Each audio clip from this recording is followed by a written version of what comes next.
The stench of coal smoke and iron filled her lungs as the train screeched to a halt at Ardmore Station in the Oklahoma Territory. And Lily Zimmerman pressed her trembling fingers against the sealed envelope, containing the only photograph she would never see of the man who had agreed to marry her. "Ardmore. Last stop," the conductor bellowed, his voice carrying through the passenger car with practiced authority. Lily stood carefully, one hand gripping the worn velvet seat, the other clutching her carpet bag. The darkness that had claimed her vision 3 months ago in St. Louis pressed against her eyes, as absolute and unforgiving as it had been since the fever broke. She had memorized every step of this moment during the endless journey westward. 10 paces to the door, steep stairs, unknown ground below. "Miss, you need assistance." The conductor's voice came closer. "I can manage, thank you." The lie tasted bitter. She could not manage. She had not managed anything since the morning she woke to permanent night, her nursing career ended, her savings depleted by doctor bills, her options narrowed to a single desperate choice. When her cousin had suggested answering the advertisement for a mail-order bride, Lily had laughed until she cried. What man would want a blind wife? But Raymond York's letters had been different. The rancher from Ardmore had written with surprising eloquence about loneliness, about needing partnership more than perfection, about his sprawling cattle operation that demanded more hours than one man possessed. He had not rescinded his offer when she confessed her blindness in her 3rd letter. Instead, he had written back with practical questions about what she could and could not do, treating her condition as a simple fact rather than a tragedy. The passenger car had emptied around her while she gathered her courage. Lily moved forward, counting steps, her free hand trailing along the seat backs. 8, 9, 10. Her fingers found empty air where the next seat should be, then the door frame. Heat blasted through the opening, the September afternoon scorching after the relative cool of the moving train. "Careful now, miss. Them steps is steep." The conductor's hand touched her elbow. Lily descended, each step a small terror, her boots finding purchase on narrow treads. The platform's weathered boards creaked under her weight as she reached solid ground. Sound assaulted her from every direction. Horses whinnying, men shouting, the metallic clang of the freight car being unloaded. Somewhere nearby, a woman laughed, the sound bright and carefree. Lily Zimmerman. A man's voice cut through the chaos, deep and uncertain, coming from her left. She turned toward it, chin lifting. "Yes." "Mr. York, Raymond." A pause. "Just Raymond." She waited for more, but only silence followed. The awkwardness stretched between them like a physical thing. This was the man whose letters had sustained her through her darkest hours, whose words had painted pictures of Oklahoma sunsets she would never see, whose gentle honesty had convinced her that perhaps life was not entirely over at 23. "I should tell you," Raymond said finally, his voice rough with something that might have been emotion, "your photograph don't do you justice. You're prettier than I expected." Lily felt heat climb her cheeks. "I cannot return the compliment." "I'm afraid I cannot see your photograph or anything else." "I know." 2 words simply stated, then the sound of boots on wood moving closer. "I got your letters memorized pretty much, the ones where you explained everything." Another pause. "I'm tall, 6'3", dark hair bit too long. Brown eyes. Got a scar through my left eyebrow from where a calf kicked me when I was 12. I'm 30 years old. Decent teeth, though one in back is crooked. I ain't handsome, but I ain't hard to look at neither, or so I've been told." Something in Lily's chest loosened at his matter-of-fact description. "That's very thorough. Figured you'd want to know." His voice moved, circling slightly to her right. "I'm going to take your bag now, if that's all right. Then I'd like to offer you my arm." The walk to the wagon is about 50 yards, and the streets got ruts that'll trip you up. Thank you. She held out the carpet bag, felt it lifted from her grip with surprising gentleness. Then his arm pressed against her left hand, solid and warm through his shirt sleeve. She curled her fingers around his forearm, feeling work-hardened muscle beneath the fabric. They moved forward together, Raymond setting a careful pace. There's a group of cowboys to our right, about 10 feet off. They're staring, but that's just because you're new and pretty. Straight ahead, there's a freight wagon being loaded. We're going to veer left around it. Can you feel where the sun is? On my face. It's hot. It's to the west, starting to sink, but still got a few hours before it sets. That's the direction we're heading. My ranch is about 8 miles northwest of town. Good land, plenty of water. House is solid, built it myself 5 years back. He kept talking as they walked, describing everything around them. The bank building to their left. The saloon to their right, already rowdy despite the early hour. The general store where Mrs. Patterson ran the post office counter and kept the best fabric selection in the territory. Lily listened, building a map in her mind, grateful for every detail. They reached the wagon, and Raymond guided her hand to the side board, steps about knee-high. I'm going to put my hands on your waist to help you up. That all right? Yes. She braced herself, but his touch still sent a jolt through her. His hands were large and warm, spanning her waist with careful strength. He lifted her as if she weighed nothing, steadying her as she found her footing on the wagon bench. The seat shifted as he climbed up beside her. Leather creaked. Horses huffed and stamped. I got 2 mares pulling us. Bessie and me. They're steady, won't spook easy. It's a straight road home, mostly flat. Takes about an hour. Raymond clicked his tongue and the wagon lurched forward. I should say something about the arrangement, the marriage, I mean. Lily's hands tightened in her lap. Yes.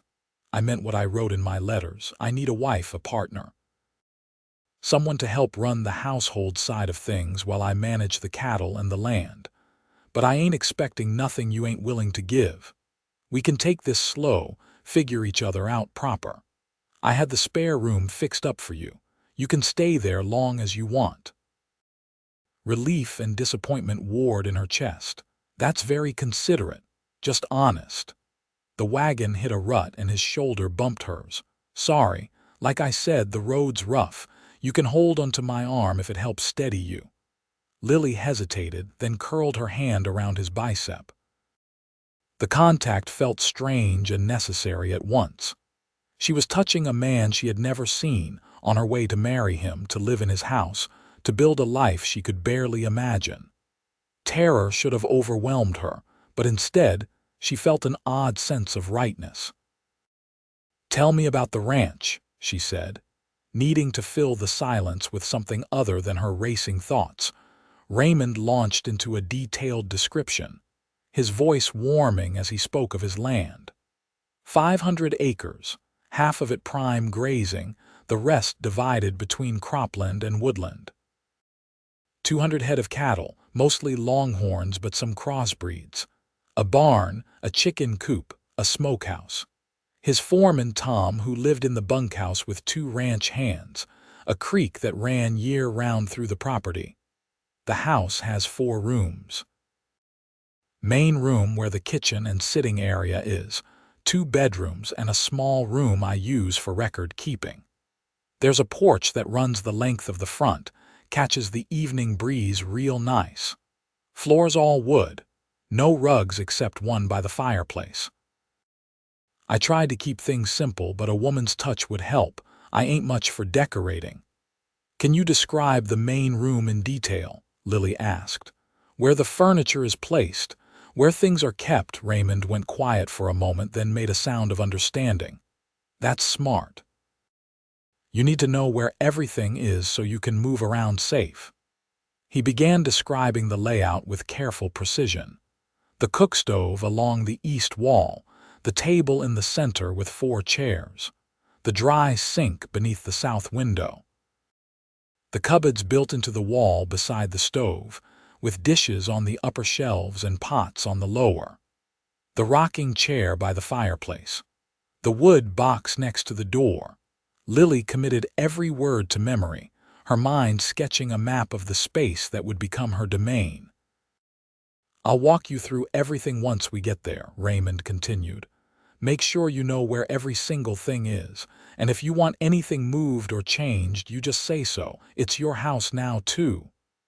"Our house," Lily said softly. "Yeah." His voice held a smile. "Our house." They rode in companionable silence for a while, the wagon creaking, the horses' hooves clopping steadily on the packed dirt road.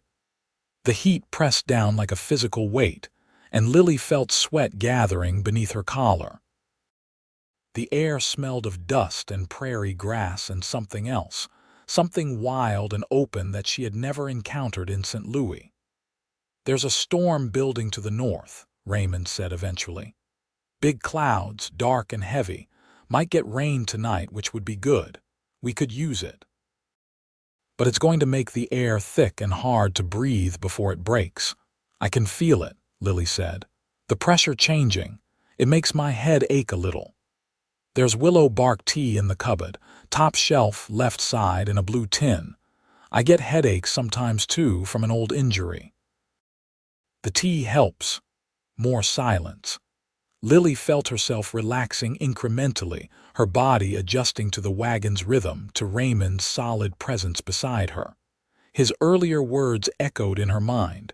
"I'll be your eyes from now on." He had not said it exactly that way, but the promise was implicit in every careful description, every thoughtful detail. He was giving her what she needed most. Not pity, not charity, but practical help and respect. "Can I ask you something?" Raymond's voice held a tentative note. "Of course."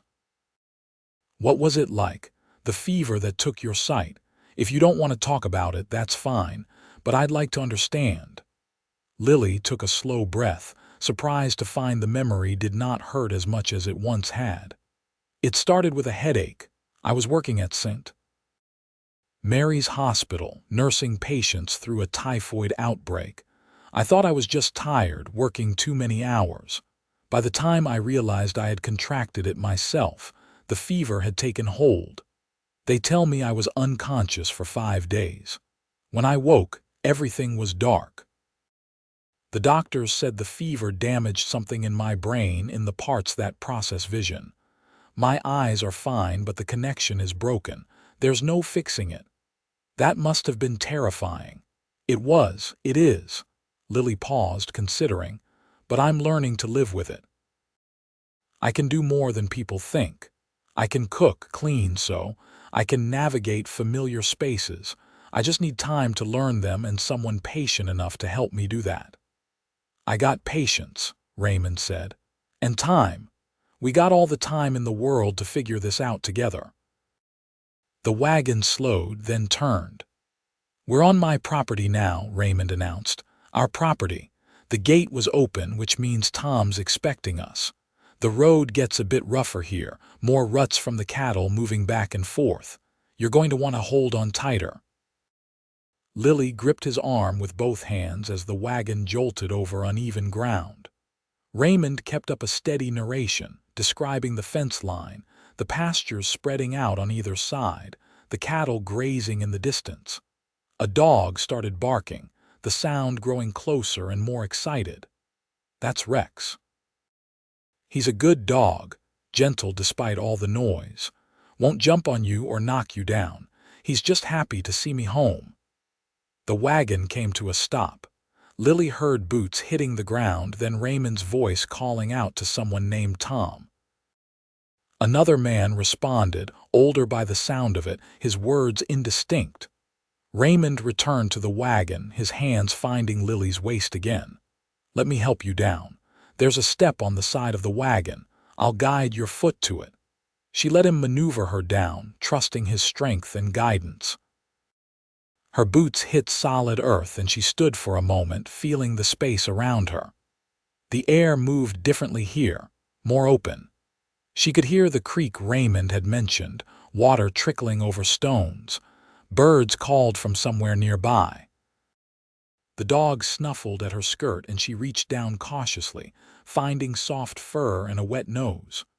"Good boy, Rex," Raymond said. "That's Lily. You're going to watch out for her, understand?" the dog whined, tail thumping against Lily's legs. "Come on," Raymond said, offering his arm again. "Let's get you inside and settled before that storm hits. Tom, can you bring Miss Zimmerman's bag? And tell the boys we'll do introductions tomorrow. I want to give her time to adjust." They moved toward the house, climbing 3 steps onto the porch. Hinges squeaked as Raymond opened the door and cooler air washed over Lily's face. "Wait here just inside the door," Raymond instructed. "I'm going to light a lamp, then we'll walk through everything together." Lily stood still, listening to Raymond move through the space. A match scraped. Glass chimney clinked. Light bloomed, she imagined, though it made no difference to her. Then Raymond was back at her side, taking her hand and placing it on his arm. "Let's start with the walls," he said. "Get you oriented." For the next hour, Raymond guided Lily through every inch of the main room, letting her touch everything, memorizing the placement of furniture, the location of every pot and pan and dish. He opened cupboards and drawers, describing contents and inviting her to explore with her hands. He measured distances for her, counting steps between the stove and the table and the door and her bedroom.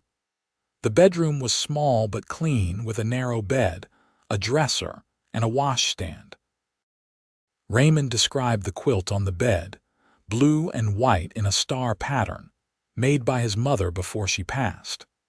He showed Lily where he had hung several pegs on the wall for her dresses, where the chamber pot was stored under the bed, where the window faced east to catch the morning light.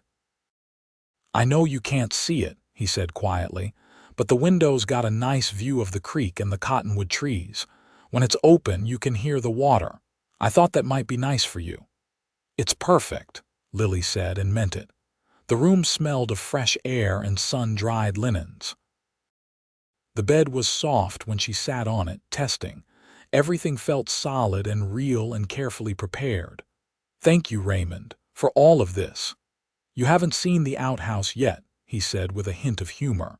"Might want to hold your thanks until after that." Lily laughed, surprising herself. "Is it very terrible?" "No worse than most. It's about 20 paces straight out from the back door, which is through the kitchen area on the north wall. I strung a rope from the door to the outhouse so you can follow it without getting lost. Figured that might help, especially at night." The thoughtfulness of it struck her silent for a moment. He had anticipated her needs, had made accommodations before she even arrived. That was very kind, just practical. His voice softened. "I want you to feel safe here, Lily, independent as you can be. I know you can't see, but that don't mean you got to be helpless. I'll be your eyes for the things you need, but you got plenty of other senses that work just fine."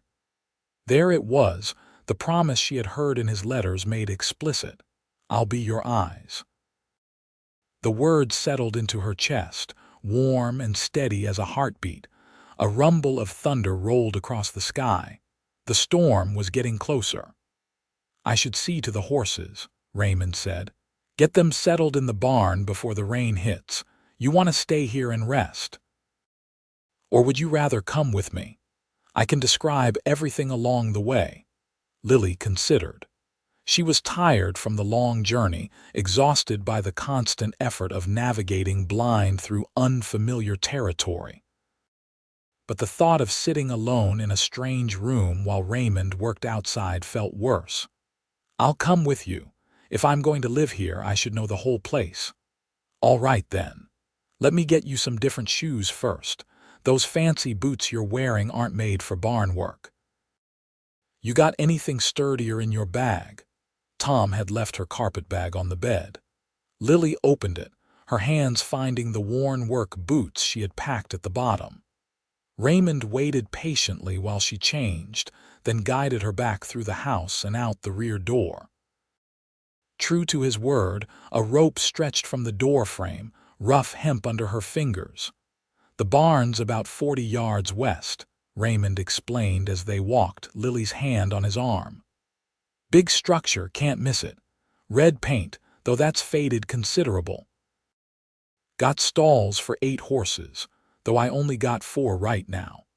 Bessie and me, plus my riding horse Striker and a young gelding I'm training named Dusty. There's a hayloft above and a tack room on the south end." They entered the barn, and the smell enveloped her.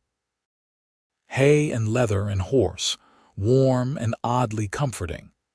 Raymond led her to each stall, introducing her to the horses, guiding her hand to their soft noses, letting them learn her scent. He described their coloring, their temperaments, their quirks. Striker's pure black, not a white hair on him. He's stubborn but loyal. Dusty's a paint, brown and white patches. He's young, only 3, still learning but eager to please. Thunder boomed closer, and the horses shifted restlessly in their stalls. Raymond moved through the familiar routine of unharnessing the wagon team, and Lily listened to the clink of buckles, the creak of leather, the soft words he murmured to the mares. She stood still, not wanting to be in the way, building another mental map of this new space. "Storm's almost here," Raymond said as he finished. "We should get back to the house." They hurried across the yard, and the first fat drops of rain hit just as they reached the porch. Within seconds, it became a deluge, water sheeting off the roof, thunder cracking so close Lily felt it in her bones. She stood at the open doorway, face turned toward the storm, letting the cool spray touch her skin. "You're going to get soaked," Raymond said from behind her. "I don't mind. I haven't felt rain in so long. In the city, you're always inside or under cover." She heard him move closer, standing beside her. For a long moment, they simply existed together in that liminal space between inside and outside, between the old life and the new. Lightning flashed, and Raymond described it for her. Like a tree of light spreading across the whole sky, branching out in every direction. It's beautiful and terrible at the same time. "I remember lightning," Lily said softly. "I remember lots of things about how the world looks. Sometimes I'm afraid I'll forget." "Then I'll remind you," Raymond said, "whenever you need it." The rain continued, steady and soaking, and eventually they moved back inside, closing the door against the storm. Raymond lit more lamps and set about making supper, apologizing for his limited cooking skills. Lily listened to him work, memorizing the sounds, the scrape of the stove door opening, the clink of the coffee pot, the sizzle of bacon in the pan. "Tomorrow you can take over the cooking if you want," Raymond said. "I know you said in your letters you could manage it, but tonight you just rest. It's been a long day." They ate at the table, and Raymond described the food on her plate, using the clock method he had read about in a book once. Bacon at 12 o'clock, beans at 3, biscuit at 9. He apologized again for the simple fare, promised better once they got a routine established. Lily ate slowly, savoring food she did not have to prepare herself, listening to the rain drum on the roof. Exhaustion pulled at her, but she felt strangely content. This strange house, this careful man, this new life spreading out before her in darkness. It was not what she had imagined for herself a year ago, but perhaps it was better. Perhaps it was exactly what she needed. After supper, Raymond heated water for washing and showed Lily where everything was in her room one more time. He bid her good night at her door, his voice formal and gentle. "Sleep well, Lily. If you need anything in the night, I'm just across the hall. Don't hesitate to call out." "Thank you, Raymond, for everything today, for being so patient with me. Ain't patience, it's just treating you right." A pause. "I'm glad you're here. I know this ain't conventional, and you're taking a big risk on a man you never met before today. But I'm going to do everything I can to make sure you don't regret it." "I don't think I will," Lily said, and realized she meant it. She heard him retreat, heard his bedroom door close softly. Lily changed into her nightgown, navigating the unfamiliar room with careful movements, her hands remembering the layout Raymond had shown her. The bed was comfortable, the pillows soft, the quilt light and worn smooth with age. The window was open a crack, and she could hear the rain, the creek, the night sounds of the ranch settling around her. For the first time since the fever stole her sight, Lily felt something she had thought lost forever. Hope. Not the desperate, grasping hope of someone drowning, but the quiet, steady hope of someone who has found solid ground. She was blind, yes. She was dependent on a stranger, yes. But Raymond had looked at her limitations and seen solutions instead of problems. He had offered partnership, not pity. Eyes when she needed them, space when she did not. Lily pulled the quilt up to her chin and let herself relax into the mattress, into the darkness that was her constant companion, into the strange new world she was beginning to build. Outside, the storm raged on, washing the Oklahoma territory clean, and somewhere in the house, Raymond lay in his own bed, perhaps thinking of her, perhaps simply glad to have another human presence in the home he had built alone. Morning came with birdsong and the smell of coffee. Lily woke disoriented, forgetting for a moment where she was, then remembering in a rush. Oklahoma. The ranch. Raymond. She dressed carefully in the dark that was always her morning, her fingers finding the buttons and laces by touch. When she emerged from her room, Raymond was already up, moving around the kitchen. "Morning," he said. "I got coffee ready. I was going to start breakfast, but I thought maybe you'd like to do it. I can talk you through where everything is again, help however you need." And so began the work of learning her new life. Raymond stood beside her at the stove, describing the heat levels, the sound the bacon should make when it was ready, the feel of the coffee pot when it was full versus empty. He did not hover, did not snatch things from her hands when she moved slowly or fumbled. He simply described, guided, and waited. They ate together and Raymond outlined the day ahead. He had ranch work to do, cattle to check on after the storm, fence lines to ride. But first, he wanted to take her around the property, let her build a mental picture of the whole place. They walked for over an hour, Raymond describing everything in patient detail. The chicken coop and its 12 hens. The smokehouse where he cured meat. The vegetable garden, somewhat neglected but still producing. The pastures and fence lines. The creek with its swimming hole. The cottonwood trees that provided shade on hot afternoons. Lily absorbed it all, asking questions, touching what she could, mapping this new world in her mind.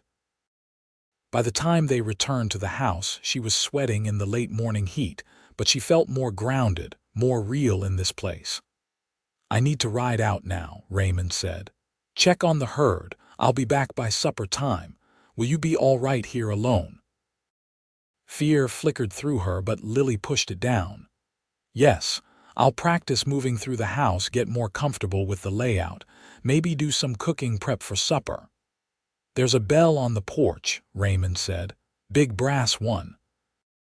If you need help, if anything goes wrong, you ring that bell and Tom or one of the hands will come running. They're all good men, and they know to watch out for you." He left, and Lily was alone in the house for the first time.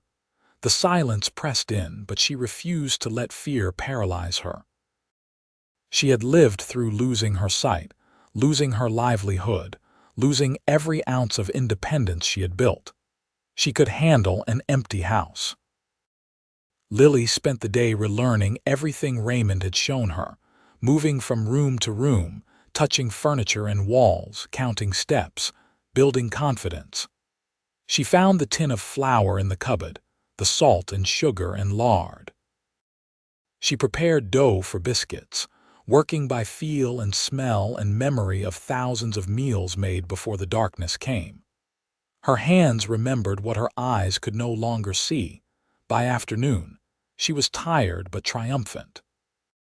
She had navigated the entire house without injury, had prepared food, had proven to herself that she was not entirely helpless. When Raymond returned as the sun was setting, the house smelled of baking bread and simmering stew. "You did all this," wonder filled his voice. "I told you I could cook." Lily could not keep the pride from her voice. "You'll have to tell me if it's any good, though. I can't exactly taste test properly while cooking anymore." They sat down to supper, and Raymond's praise was genuine and enthusiastic. The food was good, better than good. They talked through the meal, Raymond describing his day, Lily sharing her small victories. It felt domestic and comfortable, and Lily realized this was what she had been craving without knowing it. Not romance, not passion, but partnership, companionship, someone to share the daily rhythms of life. The days fell into a pattern. Raymond rose early and worked the ranch, but he always took time in the morning and evening to be with Lily, describing the world, helping her expand her independence. She took over all the cooking and most of the household work, grateful to feel useful again. Raymond never made her feel like a burden. If anything, he seemed grateful for her presence, for the hot meals and clean clothes and company. They talked constantly, sharing stories of their pasts, learning each other's histories and hopes. Raymond told her about growing up on a small farm in Kansas, about losing his parents to influenza, about coming to Oklahoma during the land run of 1889 and claiming his piece of the territory. Lily shared her nursing stories, her years at St. Mary's, the satisfaction of helping people heal. "You miss it," Raymond observed one evening as they sat on the porch, the day's heat finally breaking. "I do," Lily admitted. "I loved nursing, I was good at it, but that's done now." "Maybe not entirely." Raymond shifted in his chair. "There's no doctor in Ardmore, just old Doc Wilson who's half blind himself and drunk more often than not. Folks around here could use someone with real medical knowledge. You can't see, but you could still diagnose by touch and sound, couldn't you? Feel for fever, listen to breathing, that sort of thing." Lily sat up straighter. "I suppose I could. I never thought about it that way." "Well, think about it now. No reason you can't still help people, just in a different way than before." The idea took root in her mind, growing tendrils of possibility. Perhaps she was not as finished as she had believed. 2 weeks after her arrival, Raymond brought up the subject they had both been avoiding. "We should probably talk about the wedding. I told the circuit preacher we'd be ready when he came through next month, but if you want more time, we can wait." Lily considered. They were living in the same house, sharing meals and conversation, building a life together. But they were not yet married, and the irregularity of the situation was beginning to feel strange. "I don't think we need to wait, unless you're having doubts." "No doubts." His voice was firm. "I just want to make sure you're certain. Once we're married, there's expectations. I told you we could take it slow, and I meant that, but folks will talk if we're wed and still living like strangers." Heat climbed Lily's face. "I understand. I'm willing to be a proper wife to you, Raymond, when we're both ready." "All right, then." She could hear the smile in his voice. "Next month it is." The preacher came on a Tuesday morning, a traveling minister named Reverend Matthews who served a circuit of small communities across the territory. Tom and the ranch hands served as witnesses, and Raymond guided Lily through the simple ceremony on the front porch of their house. She wore her best dress, and Raymond had picked wildflowers that he described as yellow and purple, bright as sunshine. The vows were traditional, the promises weighty. To have and to hold, for better or worse, in sickness and health. Raymond's voice was steady as he pledged his life to hers, and Lily meant every word she spoke in return. When the Reverend pronounced them married, Raymond kissed her for the first time, his lips gentle and uncertain against hers. That night, Raymond knocked on her bedroom door, his footsteps hesitant in the hallway. "Can I come in?" Lily was sitting on the bed in her nightgown, her hands twisted in her lap. "Yes." The door opened and closed. Footsteps crossed the floor. The bed dipped as Raymond sat beside her. "I don't want to rush you," he said quietly. "We got all the time in the world, but I was hoping maybe we could just talk tonight, get comfortable being close. Would that be all right?" Relief washed through her. "Yes, I'd like that." Raymond lay down on top of the covers, and after a moment's hesitation, Lily did the same, settling beside him in the darkness. He took her hand, his fingers warm and rough against hers. "Tell me what you see when you close your eyes," he said. "What do you imagine?" "Colors mostly," Lily said. "Swirls and patterns like memories of light. Sometimes shapes that might be dreams or might be my mind trying to make sense of nothing." "What do you see?" "Right now, stars through the window.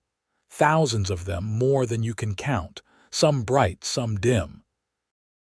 The moon's almost full, hanging low on the horizon. Everything silver and black, like the world's been painted in only two colors. It sounds beautiful."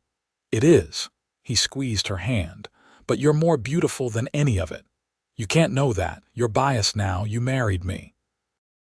"I knew it before that. Knew it the moment I saw you step off that train, all brave and scared at the same time, facing down a whole new world without being able to see it. That takes a special kind of courage, Lily. The kind I admire more than I can say." She turned toward him in the dark, and he must have sensed the movement because his free hand came up, cupping her face with a gentleness that made her breath catch. "I'm going to kiss you again," he murmured. "That all right?" "Yes." This kiss was different from the quick brush of lips at the ceremony. This was slow and exploratory, Raymond's mouth learning the shape of hers, his thumb stroking her cheekbone. Heat built in Lily's core, unfamiliar but not unwelcome. When they finally broke apart, both were breathing hard. They spent the night like that, lying close and talking and kissing, learning each other's bodies with careful hands and cautious touches. They did not consummate the marriage that night, but they built something perhaps more important: trust, intimacy. The foundation for everything that would come after. Fall settled over the ranch, and Lily settled into her role as Raymond's wife. She learned to navigate the entire property with confidence, her feet knowing the path to the barn, to the chicken coop, to the garden. Rex became her constant companion, staying close when Raymond was out working, alerting her to obstacles or visitors. The ranch hands grew comfortable around her, greeting her with respect, sometimes stopping by the house for coffee and medical advice. Word had spread about her nursing background, and people started coming from town and neighboring ranches, seeking help with ailments both serious and trivial. Lily found herself diagnosing infections by touch, mixing poultices and tinctures from memory, instructing anxious mothers on caring for sick children. Raymond helped her set up a corner of the main room as a makeshift examination area, and he never complained about the steady stream of visitors interrupting their daily routines. "You're making a difference," he told her one evening after she had successfully treated a ranch hand's infected wound. "Folks are grateful. They trust you."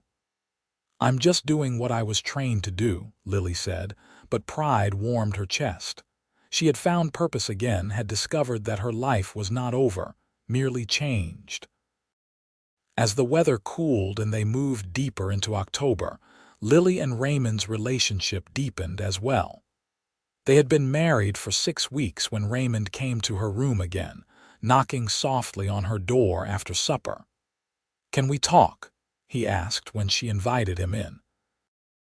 They sat together on the bed and Raymond took her hand, his thumb tracing circles on her palm. "I've been thinking," he started, then stopped. "That is, I was wondering, We've been married a while now, and we've been taking things slow like we agreed. But I got to tell you, Lily, I'm falling in love with you. Might have already fallen, truth be told. And I'm hoping maybe you feel something similar." Lily's heart hammered in her chest. She had been afraid to name the feelings growing inside her, afraid to hope for too much. But Raymond's confession gave her courage. "I do. I love you, Raymond. I think I have for weeks now, maybe since the first time you described the sunset for me, painting pictures with your words so I could see through you. Then maybe we could be proper husband and wife in truth." His voice was uncertain, vulnerable. "If you're ready, if you want that, I am, I do." Lily reached out, her hand finding his face, tracing the features she had memorized by touch. Strong jaw, sharp nose, the scar through his eyebrow. "Make love to me, Raymond, please." He kissed her deeply, and this time when his hands moved over her body, there was purpose behind the touch. Lily responded with equal hunger, the months of careful restraint finally breaking. Raymond undressed her slowly, describing what he saw, telling her how beautiful she was in the lamplight. Lily explored his body in return, her hands learning the landscape of muscle and bone and scar tissue. Their lovemaking was tender and awkward and perfect. Two people learning each other's rhythms, finding pleasure in the discovery. Afterward they lay tangled together, Raymond's arms around her, his breath stirring her hair. "I love you," he murmured into the darkness. "I'll be your eyes for as long as you need me." "And I'll be your heart," Lily whispered back, "for as long as you'll have me." "That's forever then," Raymond said and kissed her temple. "Because I'm never letting you go." Winter came hard and fast to the Oklahoma Territory, bringing snow and ice and bitter cold. Raymond taught Lily to navigate the frozen paths with a walking stick, to recognize the crunch of snow under her boots, to feel the bite of wind direction against her face. They spent long evenings huddled close to the fireplace, Raymond reading aloud from newspapers and books while Lily knitted or mended. In February, Lily realized her monthly courses had not come. She waited another week, uncertain, then another. When she was sure, she told Raymond over breakfast, watching his face with her hands as his expression changed from confusion to wonder to absolute joy. "A baby," his voice cracked on the word. "You're certain?" "As certain as I can be. All the signs are there." Lily bit her lip. "Are you happy?" "Happy." Raymond pulled her into his arms, lifting her right off her chair. "I'm over the moon. We're going to have a family, Lily. A real family." The pregnancy progressed smoothly, though Lily fretted constantly about how she would manage motherhood without sight. Raymond soothed her fears with practical solutions, just as he had from the beginning. They would make adaptations. She would learn by touch and sound. They would figure it out together. In early October, exactly 1 year after Lily had stepped off the train in Ardmore, she went into labor. Raymond fetched Mrs. Patterson from town, the experienced midwife who had delivered half the babies in the territory. Tom and the ranch hands made themselves scarce, hiding in the barn while Lily's screams filled the house. The labor was long and difficult, lasting through the night and into the next morning. Raymond stayed by Lily's side the entire time, holding her hand, describing everything happening, being her eyes even through this. When their son finally arrived, squalling and red-faced and perfect, Raymond's voice broke as he placed the baby in Lily's arms. "He's beautiful," Raymond said, tears streaming down his face that Lily could feel when she reached up to touch his cheek. "Perfect in every way. He's got your nose and my dark hair and the healthiest set of lungs I ever heard." "Describe him to me," Lily said, cradling the warm weight of her son against her chest. "Every detail." Raymond did, painting a picture with words of their newborn child, giving Lily the gift of sight through his eyes once more. They named him Robert, after Raymond's father, and from that day forward, the house that had felt too large for just two people became a home filled with life and love and noise. Robert grew quickly, a sturdy boy with his father's build and his mother's determination. By the time he was walking, he had learned to announce his presence to Lily, understanding somehow that his mother could not see him coming. Raymond and the ranch hand's baby proofed the house, patting sharp corners and securing anything dangerous, letting Lily move through her days with confidence despite her blindness. 2 years after Robert's birth, Lily gave Raymond a daughter, Catherine, with red hair that Raymond swore came from some Irish ancestor neither of them had known about. Catherine was quieter than her brother, more contemplative, and she attached herself to Lily with fierce devotion, becoming her mother's eyes as she grew older, describing the world with a child's wonder and honesty. The years flowed one into another, marked by seasons and celebrations and the simple rhythms of ranch life. The cattle business thrived under Raymond's careful management. Lily's informal medical practice grew, and eventually, with Raymond's encouragement and financial backing, she opened a proper clinic in town. Raymond built her a space on Main Street, right next to the general store, with examination rooms and storage for medicines. He hired a young woman named Sarah to serve as Lily's assistant and second set of eyes, reading labels and helping with tasks that required sight. People came from miles around to see Dr. Lily, as they called her, even though she had never finished formal medical training and was not technically a doctor. She set broken bones by touch, diagnosed illnesses by symptom description and careful palpation, prescribed treatments from her extensive mental catalog of remedies. She saved lives and eased suffering, and the community embraced her as one of their own. On their 10th wedding anniversary, Raymond took Lily up to their favorite spot on the ranch, a hill overlooking the creek where cottonwood trees provided shade. They sat together in the grass while their children played nearby, and Raymond described the sunset for her as he had so many times before. "The sky's on fire," he murmured, his arm around her shoulders. "Orange and red and gold, like someone spilled paint across the horizon. The clouds are purple underneath, and the sun's this perfect circle sinking down behind the hills. It's the kind of sunset that makes you believe in God, or at least in something bigger than yourself." "I can see it," Lily said softly. "Through your words, I can see it perfectly. That's good." Raymond kissed her temple. "Because I promised you 10 years ago that I'd be your eyes, and I meant it for always." "You've given me so much more than eyes," Lily said, turning to face him, her hands finding his beloved face. "You've given me a life I never dreamed possible, a home, a family, purpose, love, everything I thought I'd lost when the fever took my sight. You gave me those things too," Raymond said. "I was just existing before you came, going through the motions. You made this ranch a home. You made me a family. You made my life mean something beyond just cattle and land." Robert ran up then, breathless and excited, interrupting the moment with news of a frog he had found in the creek. Catherine followed close behind, scolding her brother for being too rough with the creature.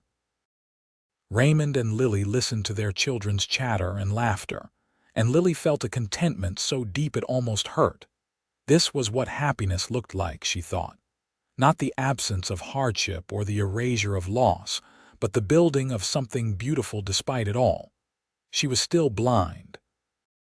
That fundamental fact had not changed, but she was not limited by her blindness anymore. She was defined instead by her strength, her skills, her relationships, her love. More years passed, bringing both joy and sorrow as life always does. Raymond's foreman Tom passed away peacefully in his sleep, and they mourned the loss of a good friend. One of the ranch hands got married, and Raymond and Lily hosted the wedding on their land, the whole community gathering to celebrate. A drought one summer threatened the herd, but they made it through with careful planning and a lot of prayer. A flash flood the following spring damaged the barn, but they rebuilt it together, stronger than before. Robert grew into a tall young man who loved the ranch as much as his father did, taking on more responsibility with each passing year. Catherine discovered a talent for teaching and began instructing the younger children in town, holding classes in the church basement. Both children remained close to their parents, never taking for granted the love and stability they had always known. On a warm spring evening when Lily was 45 and Raymond 52, they sat together on the porch as they had countless times before, watching the sun set. Or rather, Raymond watched while Lily listened to his description, her hand in his, her head on his shoulder. "You know what I was thinking about today?" Raymond said suddenly. "What's that?" "The day you arrived, stepping off that train, so brave and scared. I had no idea what to say to you, how to help you. I just knew I had to try." "You did more than try," Lily said. "You succeeded. You gave me everything I needed right from the start." "I love you, Lily York." Raymond squeezed her hand. "I loved you then, though I didn't know it yet.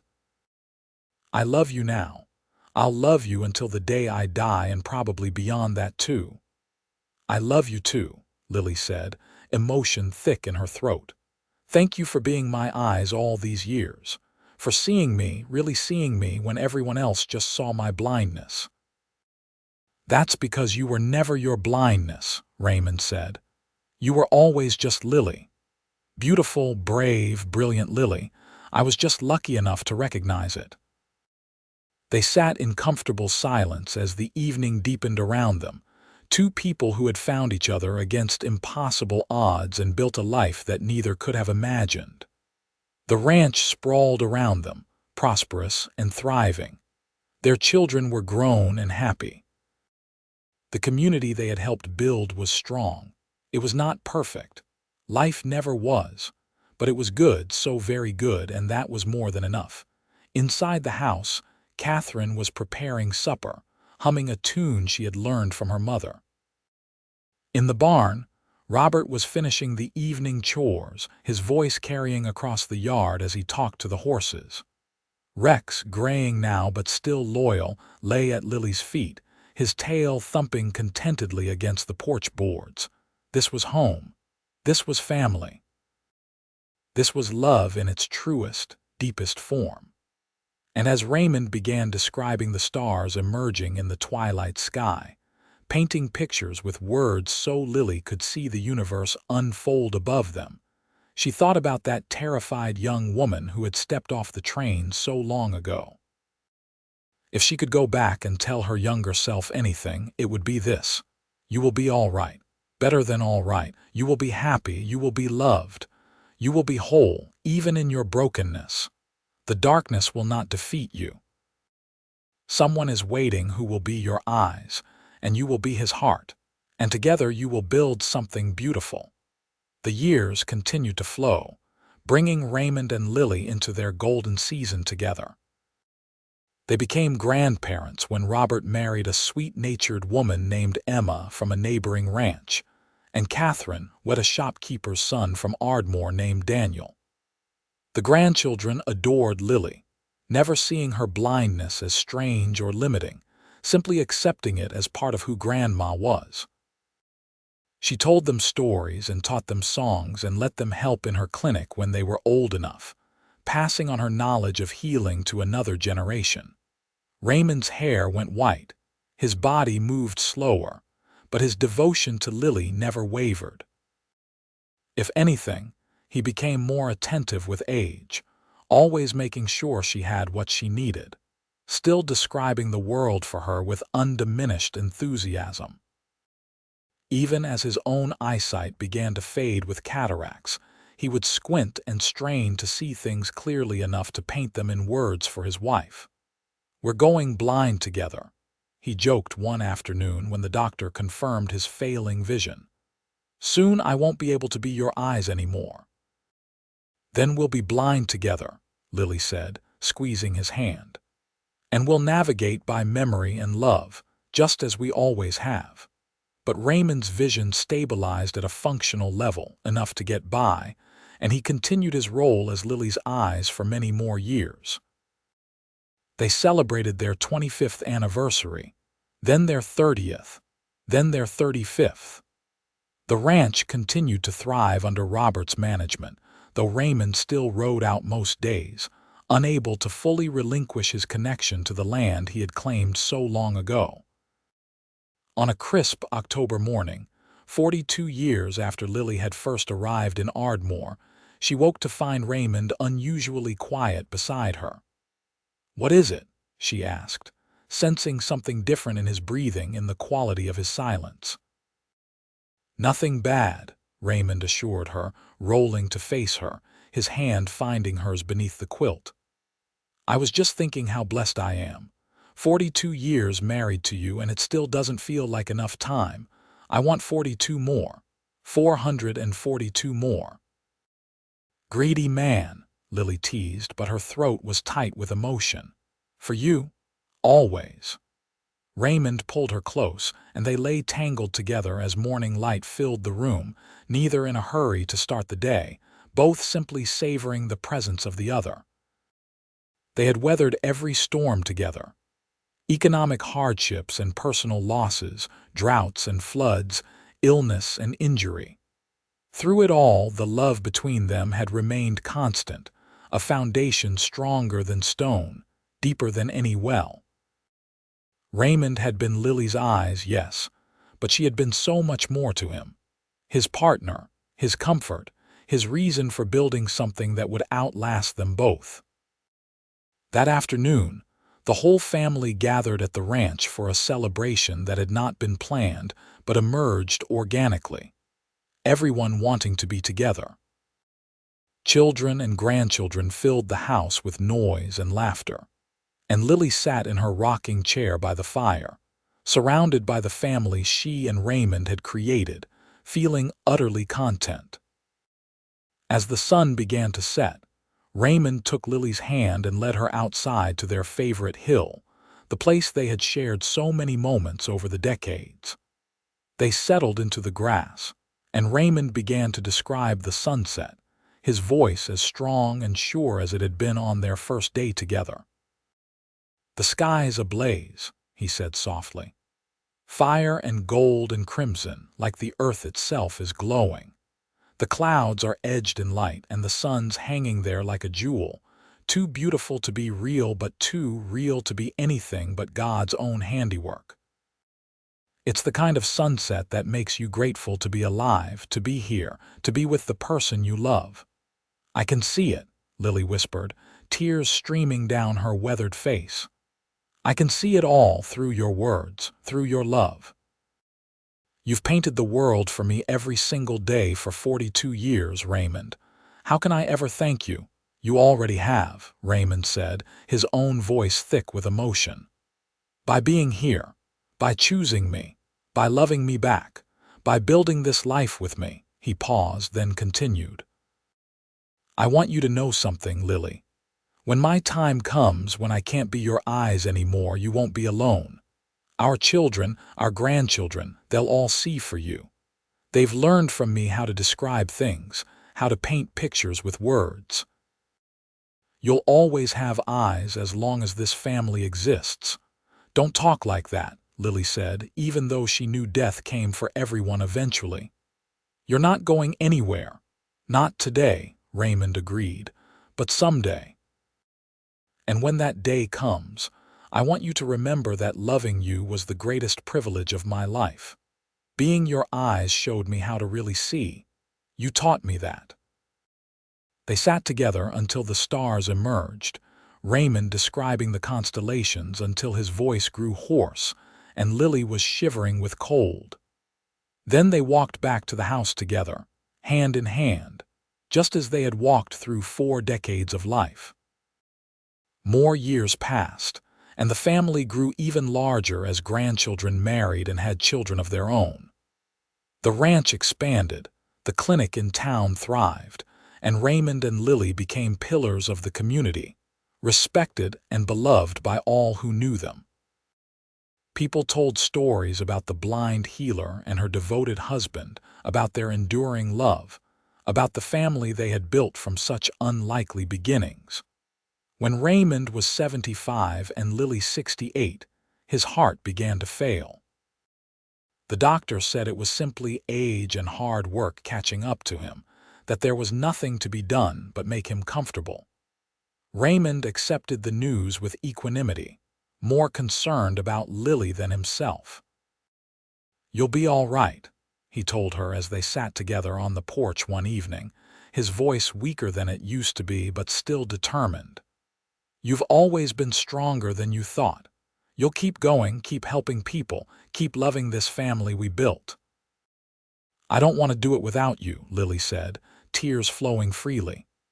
"You've been my eyes, my heart, my everything. How do I exist in a world without you in it?" "The same way you existed before you met me," Raymond said gently, "with courage and grace and determination. Only now you've got children and grandchildren and great-grandchildren who love you. You've got a whole community that depends on you. And you've got 47 years of memories of us, of our love. That doesn't die just because I do." "It's not enough," Lily sobbed. "It'll never be enough." "I know." Raymond pulled her close and they clung to each other as the sun set and the stars emerged, neither willing to let go. "But it's what we've got, and we have to be grateful for that. Some people never find what we found. We've been lucky, Lily. So damn lucky." Raymond York died peacefully in his sleep on a cold November night. Lily curled beside him, her hand over his heart when it beat for the last time. The grief was a living thing, overwhelming and absolute, and for weeks afterward, Lily moved through the world in a fog of loss. But Raymond had been right about one thing. She was not alone. Her children surrounded her with love and support. Catherine moved back into the ranch house to care for her mother, and Robert took over all of Raymond's responsibilities without complaint. The grandchildren visited constantly, and the great-grandchildren toddled around the house, their innocent joy a balm to Lily's broken heart. And they all learned to be her eyes, just as Raymond had predicted. Catherine described the changing seasons with her teacher's precise vocabulary. Robert painted pictures of the ranch, of the cattle and horses and land his father had loved. The grandchildren told her about their lives in exuberant, rambling detail.